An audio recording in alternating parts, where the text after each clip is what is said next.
Star Trek the Animated Series revisited elements of the original series, and had the original series continued on for a few more seasons, you probably would have gotten episodes that did just that. And it's not always a bad idea, or rehash, or what have you, or being cheap and tawdry, such as the case with the Yesteryear episode, where the Guardian of Forever is utilized, but it tells another story about Spock's early life and all that sort of thing. Well, with more trouble, more tribbles, it's just a cheap, gimmicky thing. There's really not a whole lot to this. And, of course, the Tribbles was a creature that's probably somewhat recognizable even to people who aren't really all that into Star Trek. And so it's understandable why you would want to revisit those critters in some sort of story. But this one, it utilizes the abilities of animation to have more of a starship battle between the Enterprise and the Klingons here.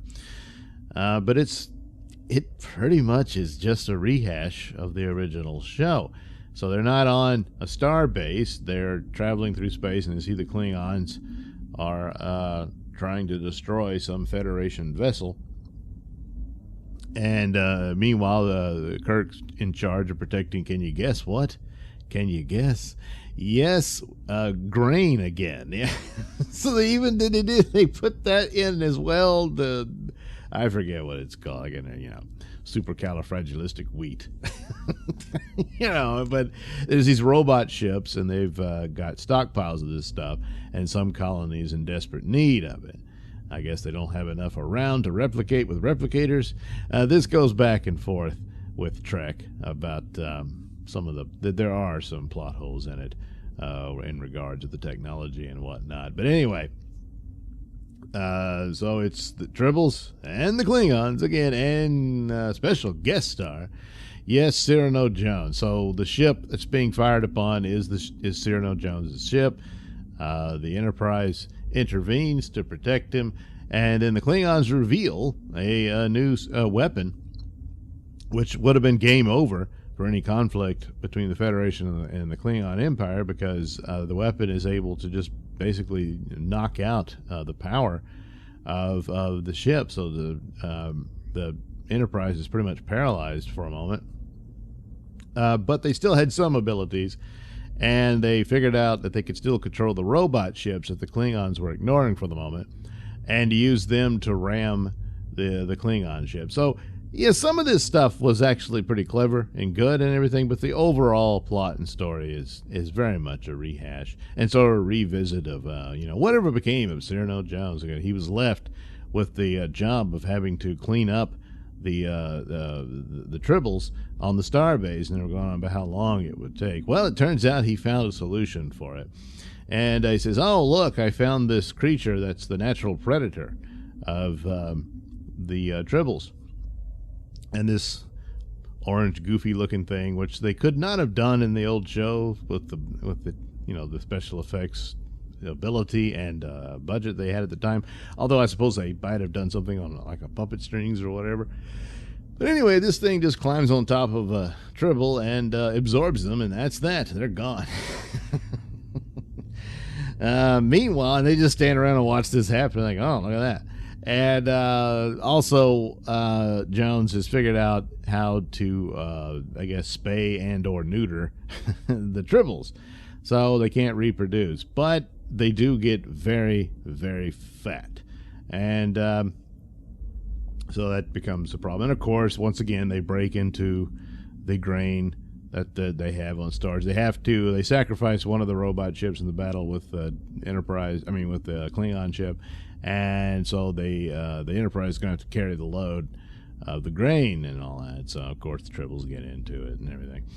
And when they get so big, even the little Predator can't do anything about it. Well, it turns out the reason the Klingons were after Jones, and he thought, oh, what did he do? He dumped more Tribbles on a Klingon planet. Well, kind of, sort of. But what they really wanted him for is that he stole the Predator creature. Now, he must have, I don't know, managed to take a break from the starbase cleanup, found out about this thing, and went and got it, and then was going to bring it back or used it, and then the Klingons found out that it was him. I don't know. And well, it turns out the creature was genetically engineered by the Klingons, and before they had a chance to clone it to make more of them, Jones had stolen it. So that was the whole deal. And well, Kirk agreed to give them, it's their property, so he does.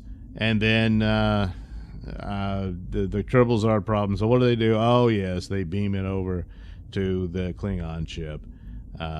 They shoot the giant Tribble that's gotten so fat it fills up a room, but then it turns into a bunch of other Tribbles. Whatever. It doesn't matter. It just wasn't very good. The ship design for Cyrano's ship's pretty good, and you get a starship battle.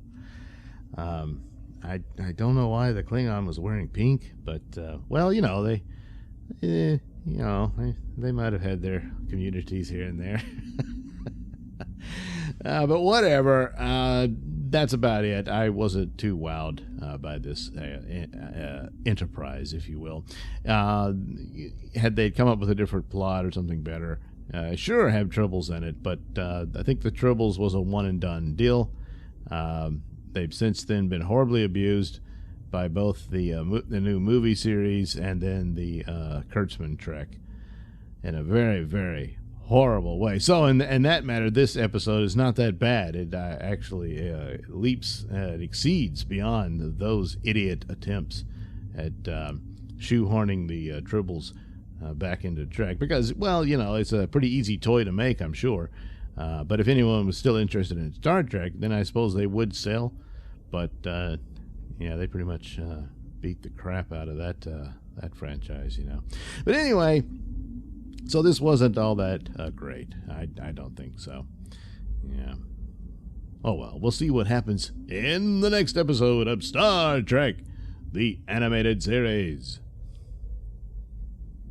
Thanks for watching and listening. Say, while you're still here, why not like and subscribe and share with your many friends? Yes. Also, check out my mini stores in the link description below. Yes, where you can get t-shirts, hats, mugs, all those goodies with my artwork on them. Oh, yeah.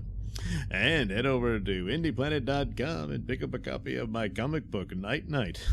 Oh, yeah. You can also catch me at my podcast, Mr Nailsin Show, on RadioMisfits.com. And you can also watch my videos on BitChute.com and now on Rumble.com. Oh, my goodness. So many places to watch me and my stuff. Oh, yeah. And if that's not enough for you, well, you can follow me on many social media platforms and say hi to your old pal, Mr. Nailsin.